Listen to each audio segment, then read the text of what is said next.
All righty. Welcome. I am Heather Pierce Campbell, the legal website warrior, an attorney and legal coach based here in Seattle, Washington, serving online businesses around the US and the world. Welcome to another episode of Guts, Grit, and Great Business. I'm super excited about today's conversation. This is one that we have not yet had on the podcast. I think it's a really, really important conversation, especially when it comes to business leadership. And so I would love to welcome today, Dulcee Loehn. Hi. Hi, Dulcee. And did I say your last name the right way? I should have asked. Okay. That's fine. Yep. Perfect. So Dulcee and I connected, is it through LinkedIn? I can't remember who connected us. I think we have several mutual connections. Mm-hmm. Anyway, so we had a chat a while ago and she's got several topics that she could teach on, but today's topic is all about really transitioning from directing to coaching. And so stick around. We're going to get into some really good stuff, including how to have difficult conversations or what might be perceived as difficult conversations with team or with people you're leading. But for those of you that don't know Dulcee is a certified Focal Point business coach and the owner of Focal Point Business Performance, Inc. Dulcee partners with her clients and together they improve all areas of the business, maximizing revenue, profitability, and return on investment. Using the Focal Point system powered by Brian Tracy, Dulcee introduces business concepts and then works with her clients to unearth effective ideas to apply those concepts to the business. This step-by-step process produces continuous improvement to the business. Her clients begin to realize their goals and aspirations, many for the first time. Dulcee's passion for what she does comes through to everyone she touches because through coaching, she can live her purpose of improving the professional and personal lives of business owners and executives to new levels of success, prosperity, and fulfillment. Dulcee founded Focal Point Business Performance of Tampa Bay in 2007, but has been a coach for over 18 years. She brings to her clients extensive experience in all aspects of business management, organizational effectiveness, and leadership. This, coupled with the Focal Point system, equips her with the foundation and robust tools to deliver huge value to her clients. What excites Dulcee the most about being a Focal Point business coach is the measured, tangible results enjoyed by her clients. Through working with her, the clients put methods in place to measure and track the key data that drives the business. Her clients know the exact value, monetarily and otherwise, they are getting for every dollar they spend in the business. They know their return on investment for their efforts and money. The clients make smart, strategic decisions that transform the business toward their vision. That's a big one, Dulcee. There's so much to cover in there. Even that last paragraph on its own, I love about measuring things. I think particularly for small businesses, it can be hard to measure the right things and know what to measure. So there's a lot that we can jump into. It's one of the first things we do when I engage with a client is identify what those goals are, and then let's figure out how to measure them. And some are easy to measure, some not so much. But we find a way to measure everything so that they can really see their progress, which is powerful. You know, it's very energizing when you see you're making progress towards where you want to be. No, it is powerful. And, even speaking from my own personal money story, there were times that I just was not willing to measure. And part of that came out of a period of my life where I joke that we have $2 million babies.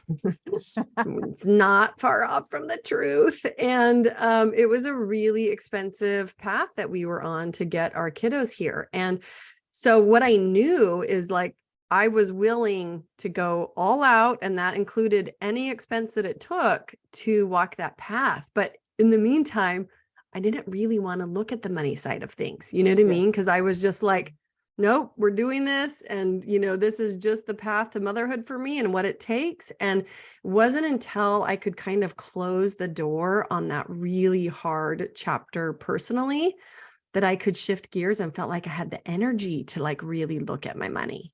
Yeah, it can be scary. Right. And I've experienced that too, where I've procrastinated and said, no, I don't want to look at the numbers. Right. It can be scary.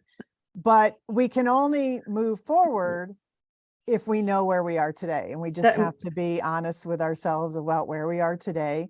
There's no shame in it, judgment-free zone, right? totally. Just, you got to know where you're starting in order to get where you want to go. Well, and starting with baby steps, I remember even so getting the right people in place to support you on the, I mean, I just want to shout this from the rooftops, right? It makes all the difference in the world, in your business, in your personal life, to have the right supports. And I think in some ways we all learn this a little bit the hard way, through certain things and certain topics, because we need experts on a variety of topics. But for me, making a switch and getting the right CPA in place to help me with some of my systems and the way that I approached my money, it's made a night and day difference. And even just the way they have the conversation around it, you just said judgment-free, stress-free zone. Or at least the judgment-free part. I think I said stress-free before we started. But it's really important, I think, to work with people who help you create that space, because I think that can be what it really takes for people to have a willingness to dig in. Yeah, absolutely. I think so. It has to be the right person, right? Totally. You have to really be able to develop that relationship where it is judgment-free. You're not embarrassed to put it out there for them, and let them give honest feedback, and right. help you devise a direction of where to go moving forward. Well, exactly. And even when I hit a point in my business of like having consistent bookkeeping, accounting, payroll, all of the key milestones, which to me really felt like baby steps. Like there was a huge part of me that's like, oh, I should have reached this point years ago, right? But working with somebody who could celebrate that with me and be like, no, actually, that's a really big deal in a small business to hit those points, and help you see it from a different perspective, I think is just tremendously helpful. Absolutely. Absolutely. And it's also true when it comes to business owners and executives, right? They have to have the right team of employees around them, which is oftentimes what they struggle with. And one of the things that I work with clients on when we talk about having the right team, having the right culture within your organization, I can't tell you how many people, excuse me, I can't tell you how many people engage with me because of team issues that they're having. Yeah. Right. There's some kind of motivation there because they're feeling some kind of pain underneath that umbrella of team. Either the team's not performing or they have a lot of people that are causing problems, and it's this constant putting out fires kind of thing. And so one of the things that we typically always work on in the beginning is identifying what kind of culture that they want, and then doing the things we need to do to get that culture anchored, and changing how we hire, changing how, like you put, choosing those people. So I have a great example of an electrical contractor client. They've been a client for a while. And as you might imagine, when you're interviewing for people, you're looking for skills, right? But what we know from research is that 85% of success is attitude. Skills can be And so, taught. yes, Yeah. exactly. You can teach the rest, but you can't teach attitude. And so it's a big paradigm shift for these CEOs, these business owners, these executives, to stop really putting so much importance on skills and knowledge, and to put the importance and ask most of the interview questions around attitude. Because the only way we can move from being those directorial managers to more of a coach is to get coachable people to begin with. Right? You Yes. can't Oh, implement coaching if you don't have coachable people, ding, right? ding, So we got ding. to I get know. coachable people, right? Can you say that again louder for the kids in the back? Absolutely. Yeah, we can't coach uncoachable people. So a Yes. lot of times I have managers and executives come to me and say, well, I'm trying to coach, but it's just impossible. Well, it usually means because they don't have coachable people. They have a lot of Yeah. uncoachable people. And so that is the hurdle that has to be tackled first. Then once you have coachable people around you, it's amazing how much easier things get and how much more productive you and everyone else can be. Yeah. Oh, It's, I've got a small team that I've built up over the years for my own practice. We consist of about 5 people, but doing very different things, and some of them not full time. But I love my team, and I will say that in this last year, even there have been periods where I was not able to work due to illness or whatever. I could not have operated or kept things going or been in touch with clients without them. Right. But before that, there was a year actually pre-COVID where a local law firm who I know well, I went to school with some of the folks there, and then I actually worked really early in my career with one of the partners there. They had a project that they lost their leadership on, and they came to me and said, "We'd really like you to run this project. And here's the scope of it. And here's what we think we need. Are you willing to do it?" And I figured out that I could allocate about 3 days a week to running their project and still, maintain my business to some extent. I mean, certainly my own clients had to drop off a bit that year, but I stepped into that project leading 15 people that I just inherited. There was a lot, Aha. and part of the reason that I took it is because I wanted those lessons of leadership and what it took to lead a bigger team. And I learned some really valuable lessons about what you are saying just now about the importance of attitude. Really, overall, it was a great team, but there was one person with a super stinky attitude. And of course, you didn't know it right off. People don't come out and just be like, "I have a stinky attitude." You learn it because it shows up in their performance. Right. And some people really hide that, right? They can create a lot of chaos and confusion around them and try to keep people kind of mystified about what they're actually up to. But ultimately, when you see it clearly, like, you just realize, like, oh my gosh, this person is causing way more problems than they are helping other people perform and benefiting others on the team. Yeah. And what do we tend to do with those people? Most executives procrastinate Yeah. because they don't want to have that conversation. They don't want to, none of us want to terminate anybody. I mean, No, it's not a fun no. thing to do, but what we don't weigh is the damage that Mm, a person with a very negative attitude uh, has on the team. Because you have to really consider if that person is allowed to stay around, oftentimes your high performers will now quit and go away yeah. because they don't want to tolerate it any more than you do, right? But if you procrastinate on these things, it can Yeah. be very damaging to the business. Oh, it's so painful. That quote that I referenced before we got started that I read, I think again just yesterday.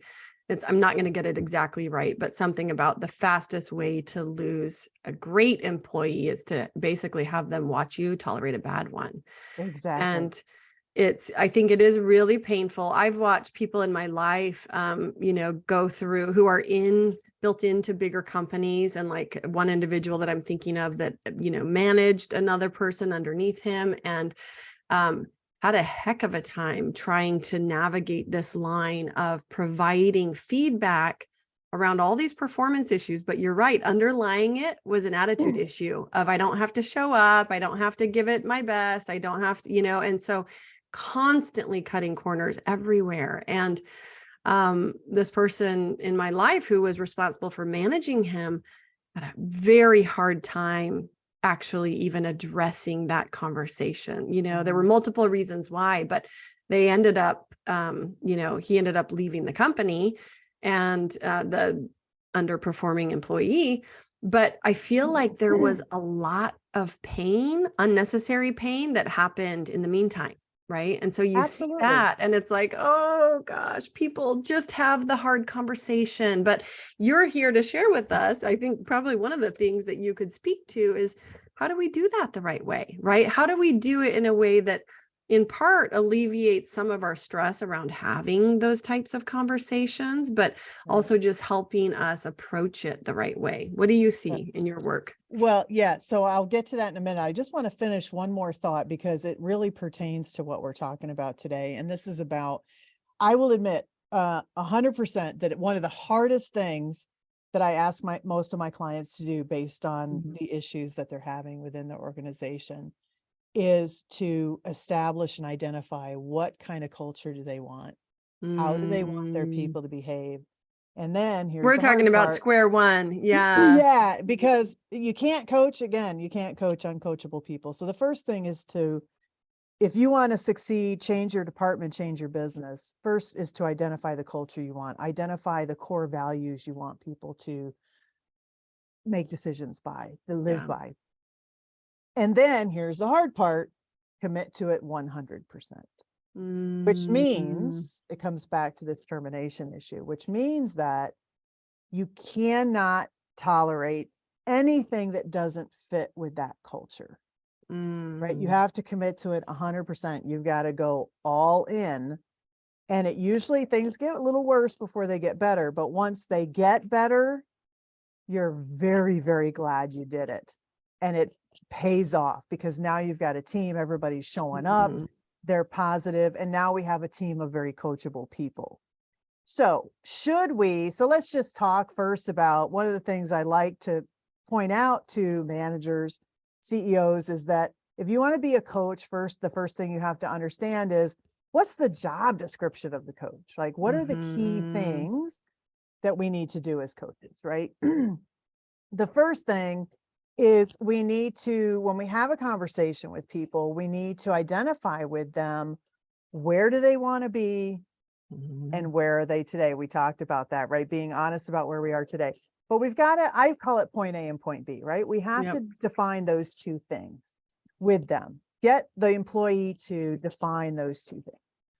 Then we help them and facilitate them in plotting the course of how do we get from point A to point B? What are some of the ways that we might be able to get there?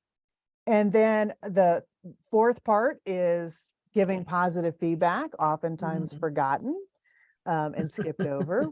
We have an attitude of, well, I pay them to do the job. So They're just why? expected to Right, do right, it right. So, well. but positive feedback's really, really important. Yeah, kids, pets, people, Right. right? And then the final part of the job description is, I think, what you were referred to, and that's the course correction, right? So Mm. when people go off course, we want to get them back on course, right? So one of the key pieces of that course correction is think of yourself as like you're reporting the weather, right? You're reporting the weather. So you're going to take the emotion out of it. So if the first thing we need to do is to, in order to give this corrective feedback, we want to check our intention. If Mm. something has gone wrong, drastically wrong, and I'm dealing with it right now, my intention at that moment might be to strike back, to yell at somebody, to Get punish, to, defensive. Yeah. yeah. So I need to wait for a time because what coaches are trying to do, what a coach does, is build people up and act like an ally, helping them get where they want to go, right? That's the whole point of coaching. Right. Well, and I And so, feel like if I can interrupt for a second, yeah, because even I think getting to the point of thinking of yourself as a coach, can we talk yes, about that? Because it feels like, there's step one of the creating the right culture and atmosphere and values. But I think even just having as a leader of your business, even if you start as a business of one, right? Knowing that you're going to build team. I think hmm talk to us about how you build the right mindset, because I think some people may not naturally be a coach or they don't think of their role as a coach. Like, talk to us about that transition. Okay. Well, a lot of us over a certain age, which I won't get into, you know who you are, right? Um, have been rewarded our entire careers for problem solving. So solving Mhm. problems for others. And that's typically how we also translate our value that we bring, right? That's right. If I can take care of something, oh, problem solved, that I'm more valuable, right? Mhm. So being a coach is different, and it's a big paradigm shift for most of us. Huh. And it's really a paradigm shift for everybody. I would say it's worse for people over a certain age. because we've been rewarded differently. But even for younger people, depending on their behavioral style, some people are more prone to just, somebody comes to you with a problem, you tell them a solution, they go away, right? It's quick, it's easy.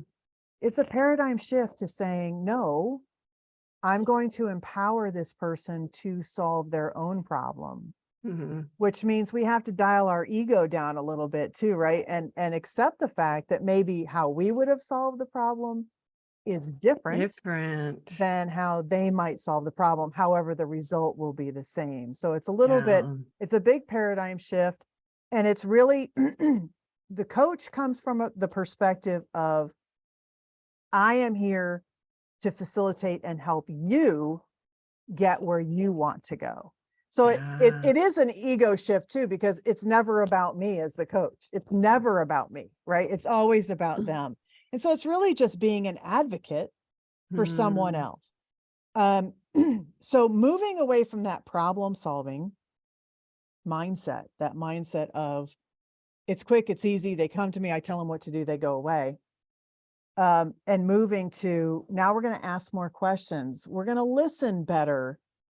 We're going to listen better, and we're going to ask a lot of powerful questions and get that, what I'm going to call the coachee, to come up with their own solutions and their own plan, right? And anticipate their own obstacles that might get in the way and how they're going to get past those. And so it's really being that advocate for helping others to grow.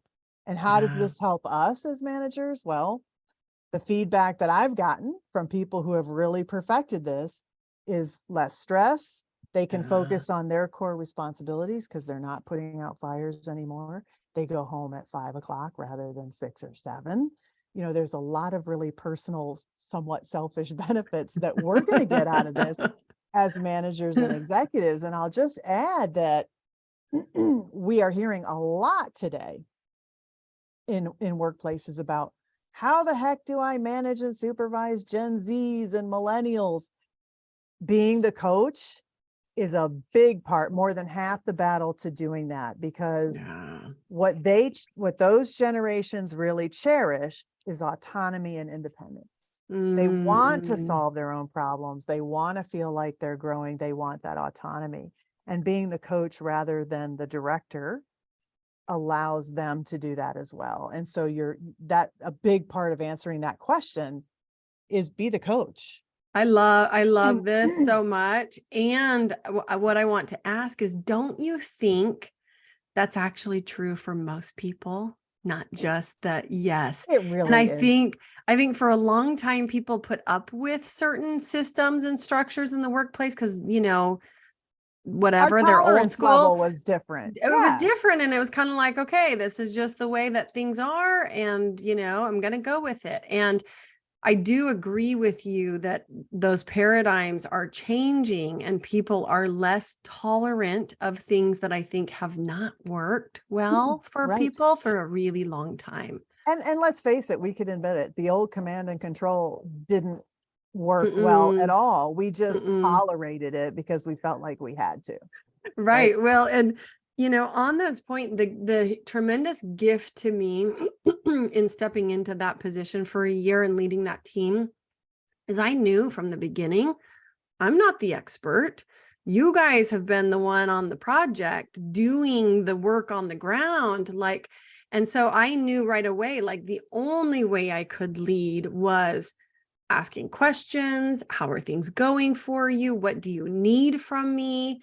What's not working? Right? What's working? And, you know, 15 is a lot of people for one person to manage. I will say that I learned in a hurry, and I've read lots of business books, but that whole rule about you should be able to feed one team with a pizza or something. I think it's like a Jeff Bezos rule. Like you really can't manage more, like, and truly understand what's going on in their day-to-day world more than about 7 or 8 people. That was a learning lesson for me. And I always felt spread a little thin, but my goal was that we had at least one solid team meeting per week. And then throughout the week that I had individual meetings with everybody on the team for those regular touch-ins of like, how is this going? What do you need? How can we make this better? What are the results that we're getting, you know, with whatever piece of work they were working on? was all part of a system. And Right. when I listened, and I was a little resistant at first to some of the feedback, because there was, a gentleman on the team who was like, I really think you need to get in and understand the database. I didn't want to get in and understand the database. I actually really just enjoyed the people part, right? Right. But once I was willing to be like, okay, he keeps telling me this, I wonder how it would go if I tried to get in and understand. And because it was a Right. massive database, thousands and thousands of individuals and even more pieces of information within that. But I did. And guess what happened? It improved the experience. It improved my ability to manage that team. It improved our collective decision making. And so, that was a lesson to me, like, maybe I should have listened to him a little earlier. I felt some resistance around that, but like your people will tell you, they have the They idea have the of information. what. They know. Yes. They do. Yeah. And the beauty of the beautiful thing about coaching, and when you really perfect this, and it doesn't happen overnight, right? But once you Yeah. perfect it, the more people you can have on your team, right? Because now you Yeah. have a team of high performers who are solving a lot of their own problems. Because what's happening in most in most organizations today, and for most managers, is they're getting interrupted constantly throughout the day Yes. with what should I do with this? This happened. What do I do? Excuse me. And that goes away. A lot of that goes away when you coach and coach and coach. And over time, those interruptions decrease because you're developing a team of self-starters. You're developing a team and creating a team of high-performing, empowered self-starters, problem solvers, and they're solving their own Yeah. problems. So the interruptions decrease. So when you're, and organizations do this all the time, they assign too many reports to one person. Mm. The more that person can coach, the more they can manage that More they large can team. handle. Yeah. Yeah, the more they can handle. Yeah. What do you think is the biggest barrier for people around adopting that process? Is it that managers think that they're supposed to have the answers? Like, is it this feeling of thinking like I should know this, or I somehow should be in control of this because they just feel like that's something that's put on them? Or is it like a personal thing? And I'm sure it varies individual to individual about just being challenged and giving up control over how it's done. Yes, all of the above, right? So Yeah. it's just our mindset. So like I said, we've been rewarded for problem solving. In addition to that, yeah, we feel like our job security is somehow tied in to Uh, having all the answers, right? And like, all those other things you said too, we have this fear of that. And a lot of people think, well, I have to be here to tell people what to do or to solve the problems for people because that's my job security. And that's how I'm a great manager. But the mm, reality is a great manager can leave, like to go on vacation or something, and nobody notices because everything stays the same. Things don't fall apart when they leave. mm, People don't freak out when they leave, right? yeah. They leave and the system just keeps on running. The processes just keep on running. That's the sign of a great manager, right? Is that you can walk away for a little while and everything works as if you were there. And Yeah. so again, it's just that's the biggest hurdle is this mindset that we've been programmed. So one of my friends who teaches me, who mentors me on mindfulness and things of that nature, right? He talks about we're always thinking about and focusing on what we need to learn, Mm. when probably the bigger chunk is what we need to unlearn. And so we have to unlearn this attitude that we have towards what a manager is. Yeah. Right. And what I like to say about myself is, as the coach, is I don't need to be the smartest person in the room. I just need to be the most curious. Well, and isn't Right. that true when Yeah. you read books that are written by phenomenal business leaders, what do they all say? They Yeah. all say, I hired people smarter than me, Yes. right? Yes. And I got news for us all. We're never going to know everything. No, So, stop no. trying because you're never going to know everything. And I think there's a piece to this too in the mindset where it's just faster. So I look at managers as being in the trenches, right? Mhm. Phones ringing, people coming to them, customers calling, there's a lot going on. And so it's just faster and easier to tell somebody what to do and have them go away because now it's done. Coaching does take longer. I'm not going to lie. Unless you have a super, super Yes. high performer, most coaching conversations take longer than just telling somebody what to do.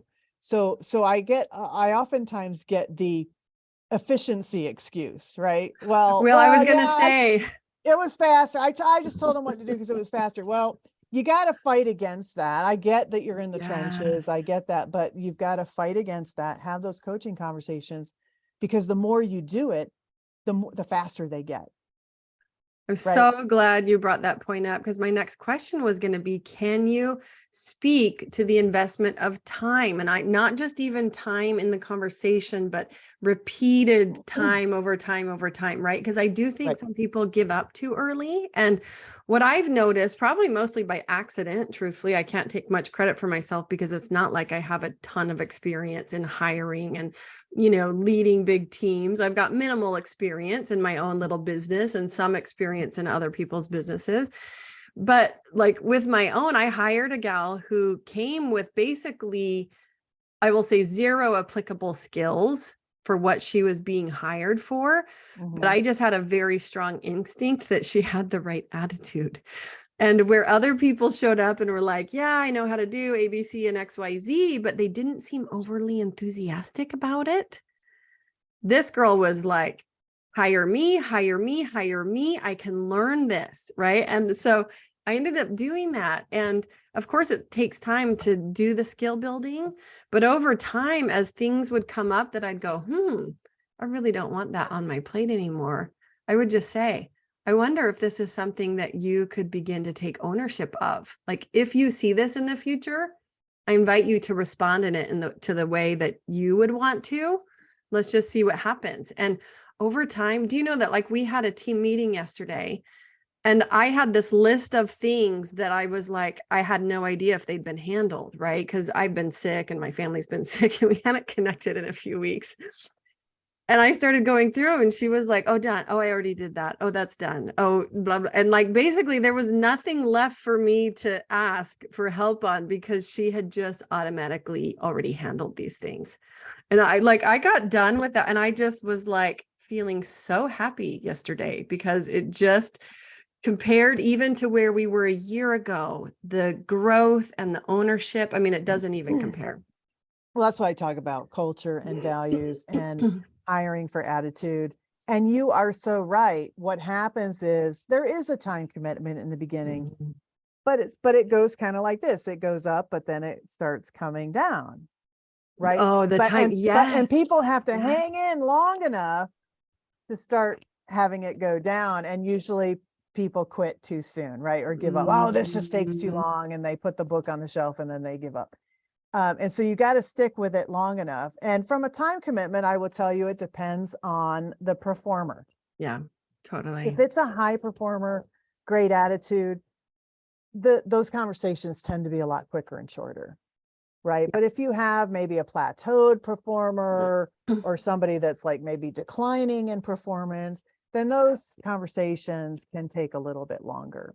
But again, it always follows this trend, right? There's more time you Mhm. invest in the beginning, but then it goes down. And we quit too early, as we do with Yeah. so many things, losing weight or dieting or whatever. We quit too soon because we haven't started reaping the full benefit Yeah. yet. And we don't have all those good feelings you've talked about yet. Yeah. But so I encourage my clients, just hang in there, just keep going because, and they always do, they get to the other side and it's like, yeah, I'm going home at 5. I'm spending time with my Yes. family. I'm feeling better. Like you said, you had all these good feelings, and it's so new to them because they've gotten used to a normal of just constantly putting out fires and not feeling so good at the end of the day. Totally. Totally. And to go home feeling like, wow, me and my team were productive today. What a great, I mean, that's just great. So, a couple final questions. I totally want to be respectful of your time, but one, and I should have asked this at the very beginning, what is it about business that motivates you? I look at it um, like a project, right? I like getting businesses to run like fine-tuned pianos, right? Mhm. So, and what I love about business is it never gets boring because there's so many different facets to it. You've got the Yeah. people facet, you've got the financial, piece, You so got the there's just, constant problems facet. right. The customer piece. I mean, there's a lot of different things. And so, getting all those cogs to run, right? Getting everything running Yes. smoothly is just so rewarding to me. I just love that. Are I you love a saying, systems person or do you love the people piece? Like what's the biggest part of uh, it that really lights you up? you know, uh, that's a really interesting question. I would have said I've been doing this 15 going on 16 years. 10 years ago, I would have said it's the systems, but what I've discovered Ah, over time is it's the people, yeah. the relationship that I develop with the client, and they tend to stay with me a long time. You develop this relationship that's just, I don't think I would trade for anything. It's just this really, it's kind of coach client slash friend slash Oh, I whatever, get it. colleague, slash, and I'm kind of like an invisible CEO sometimes.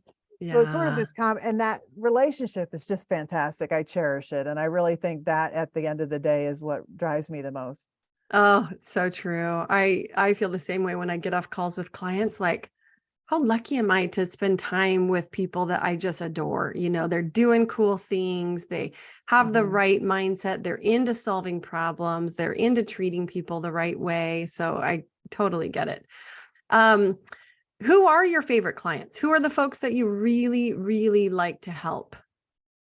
I really target those business owners. My niche is typically business owners. I do some executive coaching as well, but Mhm. I really like those business owners that are in established businesses, already successful. Mm, um, and they're doing, $1 million in annual revenue or mm, over, kind of between that $1 million and $15 million range, mm. where I'm still working with the CEO, Yeah, right? Or their right-hand person. So that's kind of my niche. That's what I really, that's really the like. sweet And so spot. we're able to kind of tackle all of those different facets of the business Mm, and set those goals, say, okay, where are we starting from? Where we're going? And then watching that needle move with them and celebrating with them as we have those successes is mm. just fantastic. It's what gets me up in the morning. So fun. I think I may know the answer to this, but I'm going to ask it anyways. Give us like some of the first pieces that you tackle when working with clients. Where do you start? Couple of things. So the first session is typically a behavioral communication assessment. So I have them take an assessment so we can talk about how to communicate together, Yeah. but also how they communicate with their team. And Yeah. with all of us, we all have a different behavioral style combination. Um, with any combination, there's some great things that you bring to the table, and there's some things that you need to work on, right? And Yeah. so we talk through all of that. So we get some clarity around that. And then we go right into where are we today? Where do you want to be Yeah. What's not in the working? What various do we need areas? to? Yep. Yeah. So I put together what I call their playbook, right? We Mm, create this playbook together that has all of our goals in it, where we are today. And then as we begin coaching, we start identifying, okay, what are the action items we need to do to achieve that goal, right? And yeah. when do we want to do them? So for all intents and purposes, we really are putting together that strategic plan, Hmm. right? And then we're acting on that plan. In addition to that, while we're doing that sort of concurrently, they're doing session material, they're reading material, they're maybe learning some new things, they answer questions for me, and that's kind of the springboard for the coaching conversation, which causes other things to bubble to the surface that are impacting the goals that we can work on. So Yeah. yeah, it's a combination of things, but we always start with the behavioral assessment and then as well, just that, where are we starting from and what are the goals? Where do we want to go? So we start setting that path. Those are the first handful of sessions. Yeah. Yeah. Oh, I love this so much. I mean, when I talk to people about building their professional team, right? There's some core people that I want on every business owner or entrepreneur's professional team. And obviously it's going to include a good accountant or CPA, right? Hopefully somebody who's helping you with wealth building, like a financial strategist, separate from a CPA, Mhm. you know, an attorney. Like obviously I consider myself pretty core to many of the businesses that I serve, and a business coach, right? In the old school Right. days, you'd also say a banker, but a lot of people don't any longer have an actual relationship with their bank, right? So Right. that has shifted over Right. time. Well, it's fair to say I'm biased, but if you read a lot of business success books, you know, with successful people, you will find that pretty much all of them either had Work a with coach or coaches. a mentor or somebody serving that role That's in their right. lives. Yeah. Yep. No, it's so We true. all Well, need it. we all need it. It is so true. We all need it. And most of us need it in multiple areas, right? Mhm. So Yeah. parenting, health, you name it, we You can name all it. use the support. So true. So true. So Dulcee, I so appreciate you today. This has just been such an enjoyable conversation. You have a very generous gift that you're offering. Would you like to talk about that for a minute? Yeah, so I'm offering a free coaching session for anyone who has gotten a lot of value out of this conversation and would like to talk about their business or their executive role within a company, and might be interested in some coaching. I'll do a free coaching session for you. That will last about 45 minutes, but we'll do that. And it just kind of gives us clarity, helps people kind of get some clarity around where they want to go and where they are today, and also decide if coaching's right for them and it's something they may want to pursue. So it's a very low pressure, very casual conversation. Totally. But such an amazing, generous offer, right? Folks, I don't really think there's anything more generous than the offer of time. So if you need this, we all do, you should be running, not walking, to connect with Dulcee.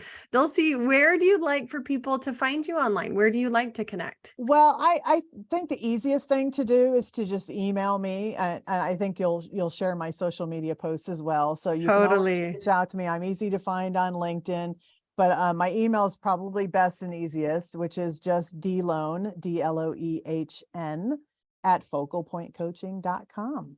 Nice. I love it. We will definitely share your email. We'll share the links to your socials. I think you and I met on LinkedIn, which I Yes, we love. did. I'm Yes. personally a fan of that platform. And honestly, some of my very, very favorite people who I've never met face to face, but are some of my like favorite people to refer to and connect with, I've met through LinkedIn. So Me too. Me too. yeah, Yep.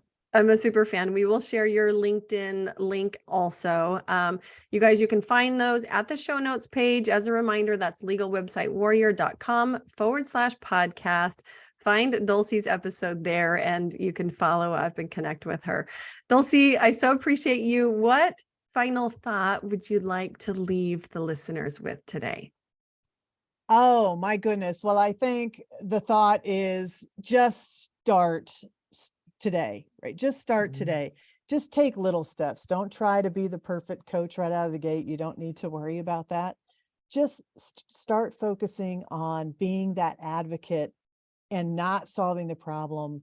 Start asking Mm, questions and help that other person to solve their own problem, and just do it in little increments to develop that habit so you can change that paradigm for yourself. I think that's what I would I what I love would encourage that. your listeners to do. Yeah, well, the baby steps make it feel much more accessible, right? Like, I think that's it's a super important place to start. Dulcee, thank you so much. I really am looking forward to Thank sharing this you. conversation. Yes, look forward to connecting again soon. Okay, thank you so much.